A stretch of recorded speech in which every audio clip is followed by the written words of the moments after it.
akan kemanakah suara Golkar bermuara di Pilpres 2024?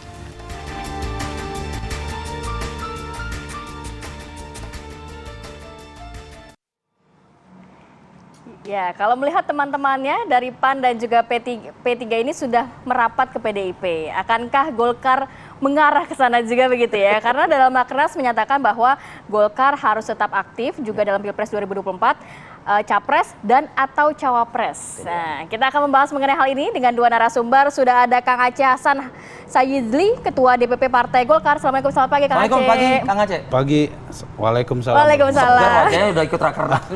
Seger ya hari ini. Betul, 3 hari berturut-turut. Kemudian juga Bang Henry Satrio, analis komunikasi politik Universitas Paramadina. Assalamualaikum. Bang Hensat, sehat? Warahmatullahi wabarakatuh. Sehat juga ya? Sehat. Nggak ada rakernas tapi sehat juga. Semangat lah tetap. Saya mau ke Kang Aceh dulu nih. Setelah Rakernas sudah ada keputusan dan lain sebagainya. Dan juga kita melihat teman-teman di KIB ini nampaknya sudah ke sana ke sini begitu. Golkar ini kemana nih Kang jadinya? Kita tunggu-tunggu nih arahnya kemana? Ya, salah satu keputusan Rakernas kemarin adalah memberikan mandat ya kepada Ketua Umum Partai Golkar, Bapak Erlangga Hartarto, untuk melakukan komunikasi politik dalam rangka membangun koalisi. Karena Golkar sendiri sebagai partai politik tidak memiliki kecukupan untuk apa yang disebut dengan presidential threshold. Kita hanya 14%, maka jika mau maju menjadi calon presiden, maka kami harus berkoalisi dengan partai-partai yang lain. Makanya kemudian sejak awal setahun yang lalu Partai Golkar telah membentuk koalisi Indonesia Bersatu bersama dengan PAN dan P3. Nah, tentu mandat yang diberikan kepada Ketua Umum Partai Golkar ini kita harapkan bukan saja tentu dengan KIB, tetapi juga dengan partai-partai yang lainnya yang disebut-sebut telah memiliki capres. Ya. Selama ini komunikasi kami sangat baik dengan Pak Prabowo. Komunikasi kami pun juga sangat baik dengan PDI Perjuangan, dan tentu pembicaraan atau komunikasi tersebut tidak harus dilakukan secara terbuka. Tapi juga ada yang tertutup. Gitu. Nah, karena itu ketika partai-partai yang tergabung di dalam KIB itu misalnya PAN kemarin bertemu dengan Gerindra, sebelumnya ketemu dengan PDIP, tentu kami hargai, karena itu bagian dari kesepakatan bersama bahwa kami menghargai terhadap independensi masing-masing partai yang tergabung di dalam KIB ini untuk menentukan arah dan kebijakan internalnya. Nah, perlu kami tegaskan bahwa seperti yang dikatakan oleh Ketua Umum kami, KIB sendiri secara resmi itu memang belum bubar. Masih solid. Masih solid. Kenapa? Karena masing-masing partai ini walaupun katakanlah misalnya P3 telah menyatakan dukungan ke PDI, tapi kan cawapresnya kan belum ditentukan, ya kan? Bahwa mau melakukan dukungan ya silahkan begitu ya. Tetapi soal begitu pun juga PAN ya Kang ya? Saya kira PAN juga kemarin orang menduga. Dia mengisi cawapres ya kalau nggak salah. Iya betul, menduga bahwa PAN akan bergabung dengan PDIP 3 hari yang lalu. Tapi kemarin bisa berkomunikasi dengan Gerindra. Jadi artinya masih cair lah ya. Berbagai opsi, dan itu juga yang membuat kenapa Partai Golkar memberikan mandat kepada Bapak Erlangga Hartarto untuk melakukan komunikasi politik dengan para ketua umum partai politik dalam rangka kita masih membuka berbagai opsi, bahkan kemungkinan kalau jika harus maju sebagai calon presiden, ya kita terbuka. Tapi sekarang bukan harga mati lagi Erlangga sebagai capres dari Golkar, atau bisa kemungkinan cawapresnya juga nantinya? Iya, itulah kan politik ini kan dinamis, memerlukan satu kondisi di mana berbagai dinamika akan mungkin saja terjadi. Ya. Karena itu kemungkinan dimanapun Partai Golkar sebagai partai terbesar kedua gitu loh. Ya kita harus ada di dalamnya. Nah itu yang saya kira poin penting dari mandat yang diberikan oleh Rakernas Partai Golkar kepada Bapak Erlangga Hartarto. Gitu. Saya ke Bang Henry Satrio deh kalau gitu, bergeser nih Bang Henry. Bang, Golkar akankah juga mengikuti rekan-rekannya yang lain, P3 dan PAN, Atau tetap berada di KIB, membuat atau juga poros baru. Nah, bergabung dengan koalisi yang sudah ada saat ini. Ini bacaannya. Ya. Kalau cara-caranya udah ikut-ikut PDI Perjuangan, mempersilahkan ketua umum untuk menentukan. Oke, itu sama tuh. Ada Sama kemiripan, tuh, ada mirip. kemiripan. Tapi di sejarahnya belum pernah di periode pertama dalam sebuah kontestasi pilpres Golkar bersama PDI Perjuangan. Karena ini tentang sejarah juga tuh. Ya. Waktu Orde Baru kan Ya. lari-lari tuh kan, kucing-kucingan tuh ya, Oke. gitu kan. Nah ini kalau kemudian bisa barengan, ini Mengukir sejarah, sejarah baru. sejarah tertulis lah. Ya. Nah kemudian yang ketiga, Golkar ini kan ketua umumnya, ini salah satu yang tegak lurus ke Pak Jokowi. Oke. Tapi politik hari ini kelihatannya Terlihat. Pak Jokowi ini punya jago sendiri. Tidak dengan jagoannya PDI Perjuangan. Ya. Bacaannya begitu ya. Nah, kalau dari 3 catatan tadi, maka menimbulkan catatan yang keempat gitu ya. Apa itu yang keempat? Bisa saja tidak dengan yang kita sedang bicarakan Golkar ini. Oh, gitu. Artinya mungkin bisa juga dengan partai lain, Ya. adeknya. Gitu kan? Gerindra kan adek ya. Bin Golkar. Kan masa dibilang pecahan kan enggak kan? Adeknya nih, bisa jadi. Kenapa? Karena kalau tadi diperbincangkan kan ada opsi cawapres tadi kan Iya. disebut tuh. Iya. Ada opsi cawapres. PDI Perjuangan, 2 partai sahabat KIB Iya. yang menurut saya sih hubungannya kalau di Facebook tuh complicated. Gitu ya. Complicated. Bukan in relationship ya. Bukan not in Complicated relationship. ya. Ini complicated. Dua-duanya sudah mengajukan nama calon wakil Iya. presiden kan. Iya. Masa iya kemudian ketum loh ya, Iya. harus bersaing dengan non ketum kan. Pak Sandi dan Pak Erick Oke. kan non ketum. Oke. Bisa jadi ini diterima di adiknya tadi tuh Gerindra dengan Pak gitu Prabowo. ya. Tapi cawapres kalau ya, gitu. walaupun gitu kan harus ada komunikasi juga dengan PKB kan. Nah. Jadi kalau kemudian sebentar lagi atau nanti di lain hari Golkar berjumpa PKB, maka bacaannya bisa beda tuh. Oh ini jangan-jangan masuk ke Gerindra. nih. Kalau gosip-gosip yang Pak Hasto menyatakan ada partai besar nih mau masuk ke dalam PDIP. Jumat ini katanya Menurut begitu. Bang Hensat Golkar bukan? Bisa jadi Golkar. jadi. Tapi apakah langsung masuk atau sekedar soan aja? Oh, Kayak gitu. kemarin kan soan juga tuh. Ya. Tapi kemarin dengan PAN itu menarik tuh karena setiap partai yang datang ke PDI Perjuangan langsung mendorong saya bawa wakil nih, gitu.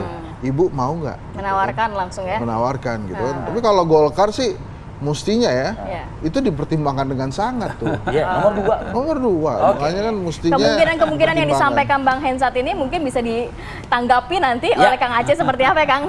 Tapi kita tahan dulu sejenak, kita akan bahas lebih dalam lagi usai satu ini.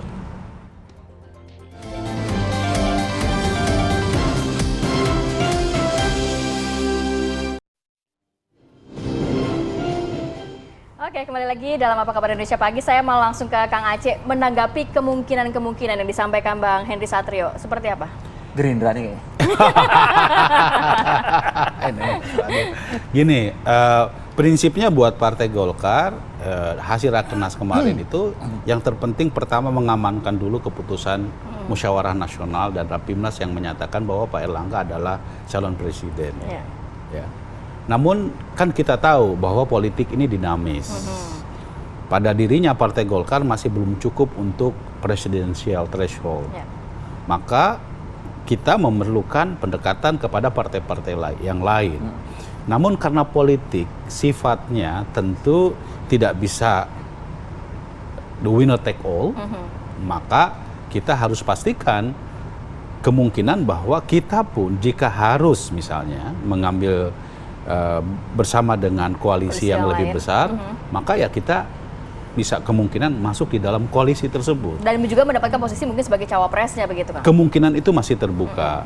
Nah, yang terpenting buat kami adalah bahwa Golkar harus ada menjadi bagian di dalam koalisi yang di dalamnya tersebut, di mana Ketua Umum kami, Bapak Erlangga Hartarto harus ya sekali lagi harus menjadi bagian dari koalisi yang dibangun yang nanti akan dimandatkan kepada beliau ini.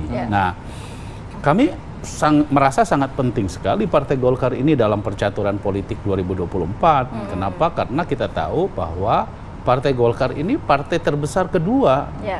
Nggak bisa misalnya menganggap bahwa Partai Golkar ini, misalnya tadi, kita punya kekuatan dalam pemilu dalam pilkada 2020, alhamdulillah Partai Golkar tingkat 1 dan tingkat 2. 62% kepala daerahnya. Suaranya banyak basis-basisnya. Suaranya juga signifikan. Nah karena itu Partai Golkar tentu memiliki daya elektoral yang sangat tinggi untuk bisa menjadi bagian dari proses pemenangan di tahun 2024 nanti. Di samping tentu kami pun juga harus berpikir soal, kan selama ini kan publik selalu bicara soal capres, cawapres. Tapi ingat bahwa kami pun juga harus menang di dalam pemilu legislatif. Kami juga harus mempertimbangkan aspek efek elektoral dari kontestasi Pilpres 2024 yang berefek secara positif terhadap kemenangan partai. Nah, karena itu tentu kami juga harus hitung harus kalkulasi secara matang bahwa Partai Golkar dalam konteks pemilu serentak Pileg dan Pilpres ini dua-duanya bisa kami menangkan, baik Pileg maupun Pilpres. Nah karena itu Pak Erlangga dengan segala mandat dan kemampuan yang beliau miliki, komunikasi yang beliau nanti akan lakukan, baik selama ini sangat baik dengan teman-teman di Koalisi Indonesia Bersatu, juga kami juga dengan Pak Gerindra dengan Pak Prabowo juga hubungannya sangat baik gitu ya, dengan PDI Perjuangan juga sangat baik, dengan PKB juga sangat baik, termasuk dengan Pak Surya Paloh gitu, dengan Nasdem, tapi dengan Pak SBY atau dengan Pak AHY dari Partai Demokrat, dengan PKS juga sama. Yang menjadi catatan penting buat kami kan sebetulnya adalah visi yang ingin diusung oleh Partai Golkar sebagai partai yang berpengalaman di dalam konteks pembangunan di Indonesia adalah mau nggak kita letakkan ini semua dalam kerangka kita ingin satu, bahwa ke depan kita ada tantangan ingin menjadi negara maju, bahwa bonus demografi di tahun 2024 sampai 2035 jelas di depan mata kita. Pemulihan ekonomi yang dimana Pak Erlangga memiliki concern terhadap isu-isu nasional begitu ya Kang, isu-isu nasional itu harus kita bicarakan bersama-sama. Jadi bukan hanya semata-mata kita mau pasang seperti memasang baut mobil gitu. Kalau misalnya bautnya itu nggak cocok, kenapa gitu loh. Bang Hensat, kalau mendengar pernyataan dari Kang Aceh, keberlanjutan nasional dalam arti ternyata banyak sekali yang dipikirkan oleh Partai Golkar sehingga langkahnya ini harus hati-hati gitu ya. Mendekatkan diri kepada yang kanan atau yang kiri gitu. Nah, kalau saya sih dengan yang tadi saya sampaikan, sangat mungkin sebenarnya Golkar, saya lebih condong memprediksi Golkar tuh akan ke Gerindra dibandingkan ke PDI Perjuangan. Tadi sejarah ya. Terus kemudian yang kedua kan harus ada penerimaan juga dari Ibu Megawati kan. Saya nggak yakin juga kalau PDI Perjuangan itu mempersilahkan Golkar sebagai wakilnya Ganjar. Pernah terjadi sebuah pertemuan yang harmonis, tapi kan waktu itu dengan Mbak Puan, gitu ya, bukan Mas Ganjar. Bu Mega kan dengan punya pengalaman tersendiri dengan Golkar gitu ya. Tapi kalau Pak Prabowo dengan Golkar tuh lebih dekat gitu ya. Jadi saya kok cenderung kalau memang nanti hari Jumat ada yang berkunjung ke PDI Perjuangan itu cuma sekedar kunjungan saja. Sowan aja. Paling nanti alasannya untuk membuktikan bahwa KIB tidak pecah. Satu datang ke Golkar, satu datang ke PDI Perjuangan, datang semua gitu kan. Bacanya kan begitu, ini buktinya. Meskipun nggak bawa apa-apa lah gitu ya kan. Makanya kan it's complicated kan gitu. Jadi, tapi kalau ujungnya sih saya memprediksi lebih dekat ke Gerindra dibanding. Karena dari penjelasan dari Kang Aceh tadi jelas kan soal ekonomi, soal sepakat dengan kita ingin negara ini maju dan lain sebagainya. Jaminan yang selama ini juga sudah diucapkan kalau nggak salah begitu ya oleh Ketua Umum Partai Gerindra juga terkait hal tersebut begitu Bang. Nah iya, dan satu lagi kan yang tadi saya katakan, tegak lurusnya Erlangga Hartarto ke Pak Jokowi ini gitu ya. Kalau kemudian per hari ini kita lihat Pak Jokowi lebih ke Prabowo Subianto gitu ya, jadi artinya Prabowo Widodo gitu. daripada Maksudnya Prabowo keberlanjutan rasa Jokowi dari Bapak gitu ya. Presiden ya, Joko bukan ke Widodo. Ganjar Soekarno Putra Oke. gitu ya. Iya. Nah ini mungkin juga Golkar akan ke sana karena saya lihat agak ruwet juga kalau kemudian Golkar PDIP. ini bersama PDI Perjuangan gitu. Nah itu ngomongnya tuh di akar rumput gimana tuh? Akar rumputnya PDI Perjuangan. Ada mesin partai jumlahnya Akar 62% rumputnya Golkar. tadi disampaikan oleh Kang Aceh. Oh iya, itu satu hal, itu Oke. pasti menguntungkan. Tapi di akar rumputnya gimana? Ya, ya. Ini periode pertama loh ya, bukan periode kedua. Kalau Ya. Jadi periode kedua kemungkinan kan besar ke Gerindra ya, gitu ya. Gerindra. Kalau periode kedua mudah ngomongnya. Kita kan siapapun presidennya Golkar berada dalam pemerintahan. Iya. Itu periode kedua, tapi kalau periode pertama saya agak nggak yakin juga. Karena keinginan untuk mendorong Erlangga Hartarto itu besar sekali, tapi ya saya pesan juga ke Golkar. Jangan sampai kemudian kan ada pengalaman sebelumnya ada ketua umum Golkar yang akhirnya nggak dapat apa-apa gitu. Nah itu juga mungkin pertimbangan ya. Jangan sampai kemudian partai sebesar Golkar Ya. ketumnya tuh satu enggak, dua enggak gitu ya. Oke. Kang Aceh, Jangan-jangan mau singkat saja, bikin Mas. ini sendiri. Enggak, Kang. kami sangat yakin ya bahwa dalam kontestasi 2024 ini, apalagi sekuen waktunya Berperan masih ya. sangat cukup ya untuk kita melakukan komunikasi politik. Apa yang dilakukan oleh Ketua Umum Partai Golkar dengan misalnya berbagai penjajakan yang dilakukan oleh beliau, baik beliau silaturahmi langsung kepada partai-partai politik itu, maupun ya beliau didatangin oleh partai-partai yang lain, tentu ini menunjukkan bahwa ya Golkar masih seksi dan menunjukkan determinasi dalam konteks politik Indonesia. Dan karena itu saya kira dengan pengalaman yang dimiliki oleh Golkar dan bagaimana komunikasi yang begitu sangat intens dilakukan oleh Pak Erlangga, dan apalagi beliau walaupun sebagai Menko Perekonomian, tetapi kami yakin kemampuan beliau secara teknokratik itu membuat orang akan melihat bahwa Pak Erlangga Hartarto adalah figur yang pantas dan layak untuk dilirik menjadi pemimpin Kalau Pastinya senior Golkar kita gimana? Kita nanti. Senior Golkar gue tanya dulu. Kalau senior Itu Golkar di belakang nih layar aja, gimana? Bang. Mempengaruhi ketum nih gede nggak nih? Oh, kemarin di dalam Rakernas Cukup banyak itu senior-senior itu enggak, kan? di dalam Rakernas kan semua senior ini tergabung di Dewan Pembina, Dewan Kehormatan, Tapi kalau sudah Dewan satu Pakar, suara menyerahkan mandat, semua memberikan mandat kepada Ketua Umum. Ketua Jadi Umum. bisa oke, selesai. Baik, Terima terima kasih kasih. banyak. Kita Sama-sama. menanti bagaimana arah Golkar, Kang Aceh dan juga Bang Henry Satria. Paham ini maksudnya. yang jelas pokoknya kita lihat nanti hari Jumat siapa. Dan Siapa itu aja dari lah PDIP pokoknya. ya?